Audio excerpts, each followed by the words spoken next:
혹시 나도 갱년기? 갱년기 증상 체크! 인간은 중년에 이를 때 갱년기를 겪게 됩니다. 노화하게 되면서 생식 기능이 저하되고 성호르몬의 분비가 급감하게 되면서 신체의 변화가 일어나게 되는데요. 주로 여성에게 일어난다고 알려져 있으나 남성들도 갱년기 증상을 겪습니다. 신체적인 변화는 물론 심적으로도 영향을 끼치는데 이는 자연스러운 현상이기 때문에 현명하게 대처하는 것이 좋습니다.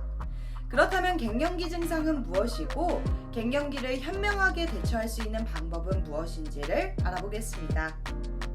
갱년기는 과연 무엇일까? 갱년기는 성적 성숙기에서 노년기로 넘어가는 단계입니다. 가장 대표적으로는 성기능에 변화가 있으며 이외에도 내분비 기능에도 변화를 보입니다. 주로 40에서 55세 사이를 갱년기라고 할 수 있는데 최근 의학의 발달로 인해 평균 수명이 연장되면서 폐경기도 늦어지는 경향을 보이고 있습니다. 여성 갱년기는 에스트로겐의 분비가 저하되면서 월경이 폐지되며 간뇌의 자율신경 중추에 작용해 자율신경계의 실조가 나타납니다. 그리고 뇌하수체 전엽의 기능 실조도 일어나 부신피질 자극 호르몬의 이상 분비로 대상성, 일과성으로 부신피질 기능도 항진시켜 부신의 성호르몬 분비로 남성화되는 모습을 보이기도 하죠. 또한 갑상선 호르몬도 영향을 받아 갑상선 기능의 이상으로 인해 비만이 초래되기도 합니다. 갱년기 증상을 겪는 분들은 갑작스러운 신체의 변화와 함께 정신적으로도 동요가 생기는데 자연스러운 과정이라는 것을 인식하며 긍정적으로 여겨 슬기롭게 대처하는 자세를 갖는 것이 필요합니다. 그렇다면 갱년기 증상으로는 어떤 것들이 있는지 한번 알아보도록 하겠습니다. 네, 첫 번째는 노월경입니다. 일단 가장 대표적인 증상은 월경 주기, 기간, 양의 변화가 일어난다는 것입니다. 건강한 녀석은 규칙적인 월경을 하게 되는데 평소와 다르게 주기가 길어진다거나 기간이 짧아진다는 증상을 보이게 됩니다. 그러다가 1년 이상 월경이 나타나지 않으면 폐경에 이르게 되는 것입니다. 난소의 노화로 인해 배란 및 난소 호르몬의 분비가 저하되면서 월경 주기의 변화가 나타나게 되는데 이러한 전조 증상이 나타난 후 무월경에 이르기까지 평균 4에서 7년 정도가 걸린다고 합니다. 대부분 폐경은 자연스럽게 일어나지만 어떤 여성은 수술이나 조기 난소 기능 부진으로 일찍 폐경에 이르기도 합니다. 두 번째는 체중 증가입니다. 여성 호르몬의 분비가 저하되면서 몸의 신진대사량과 기초대사량이 떨어지게 되는데요. 그래서 살이 더 잘 찔 수 있게 됩니다. 신체의 전반적으로 지방의 비율이 증가하게 되는데 특히 하복부나 엉덩이, 대퇴부에 지방이 쌓이게 된다고 합니다. 그래서 갱년기 증상이 나타난다면 체중 관리에 들어가는 것이 좋습니다. 만약 비만이 계속 유지된다면 심혈관 질환의 발생률이 증가하고 당뇨병이나 대사증후군, 관절염 등이 일어날 확률도 높으므로 규칙적인 운동과 올바른 식습관을 형성하는 것이 중요합니다. 세 번째는 안면 홍조와 발열입니다.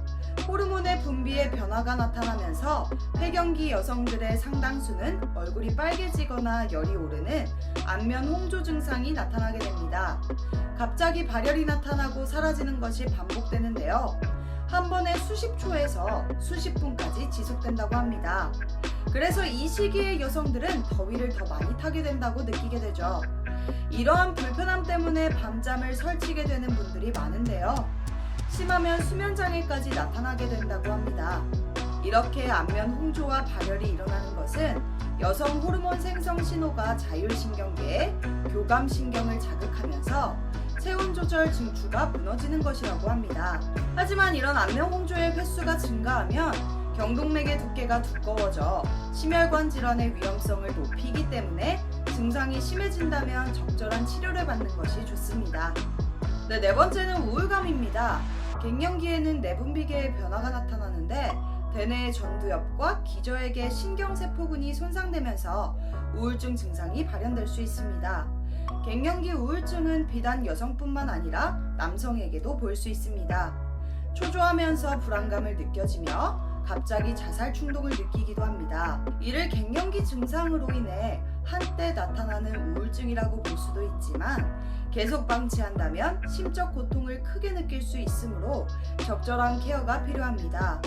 갱년기 우울증은 호르몬의 변화로 인한 영향도 있지만 자식의 부재로 인한 빈둥지 증후군, 퇴직 등의 문제와도 겹쳐 일어나기도 합니다. 특히 성취 지향적인 삶을 살아온 분이라면 더욱 크게 느낄 수 있다고 하는데요. 이러한 증상도 치료를 통해서 좋은 진전을 볼 수 있습니다. 다섯 번째는 질건조증입니다. 폐경기 여성의 80%는 질건조증을 경험한다고 합니다. 질건조의 증상으로는 질점막 부위의 발적과 출혈 발생, 외음부 가려움, 성교통, 지렴 등을 꼽을 수 있습니다. 이는 혈액순환 장애와 호르몬 불균형이 원인입니다. 폐경기에는 비뇨 생식기의 혈류가 감소되는데 가임기 동안에는 질내벽이 두텁고 촉촉하게 만들어줬던 여성 호르몬의 분비가 줄어듭니다. 그래서 질내벽이 얇아지고 건조해지게 돼 질건조증이 발생하게 되죠. 이렇게 질건조증으로 인해 질내 환경의 균형이 깨진다면 세균 감염에 취약해져서 지렴이 나타나기도 쉽습니다. 최근에는 이러한 질건조증이 갱년기 여성뿐만 아니라 젊은 가임기 여성에게도 흔하다고 하는데요. 이를 계속 방치한다면 일상생활에 불편함이 따르게 됩니다. 갱년기 현명하게 보낼 수 있는 방법은? 그렇다면 갱년기 증상을 개선할 수 있는 방법은 무엇이 있을까요?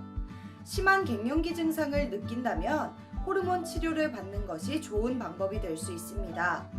호르몬 치료는 흔히 알약 복용이 있는데 요즘에는 피부에 부착하는 패치제, 질에 바르는 크림, 겔 형태 등 다양한 제품이 시판되고 있다고 합니다. 하지만 이러한 호르몬 치료제는 반드시 담당 의사와 논의해 결정해야 합니다. 처음에는 가장 낮은 용량을 단기간으로 투여하게 되는데 용량이나 용법을 담당의와 논의 없이 자신의 판단으로만 바꾼다면 악영향이 따를 수 있습니다. 그리고 생활 습관을 변화시키는 것도 증상 개선에 좋습니다. 걷기나 달리기 등의 운동을 꾸준히 하면서 활동량을 느끼고 섬유질이 풍부하면서 지방이 낮은 음식 위주로 식습관을 형성하는 것이 좋습니다. 또한 식물성 에스트로겐이 풍부한 음식을 먹는 것도 좋은데요. 석류나 칡과 같은 식재료는 갱년기 여성에게 특히 좋다고 합니다. 여성 호르몬인 에스트로겐과 유사한 작용을 하는 식물성 에스트로겐인 다이드제인이 여성 호르몬이 급격히 저하되는 갱년기 여성의 건강에 도움을 줄 수 있답니다. 제2의 사춘기라고 불리는 갱년기, 사춘기 못지않게 신체적, 정신적 변화를 가져오기 때문에 힘든 시기가 될 수 있습니다. 하지만 이를 현명하게 대처할 수 있는 방법도 있다는 것을 꼭 기억해 두시길 바랍니다. 다음 시간에도 유익한 정보 알려드리도록 하겠습니다.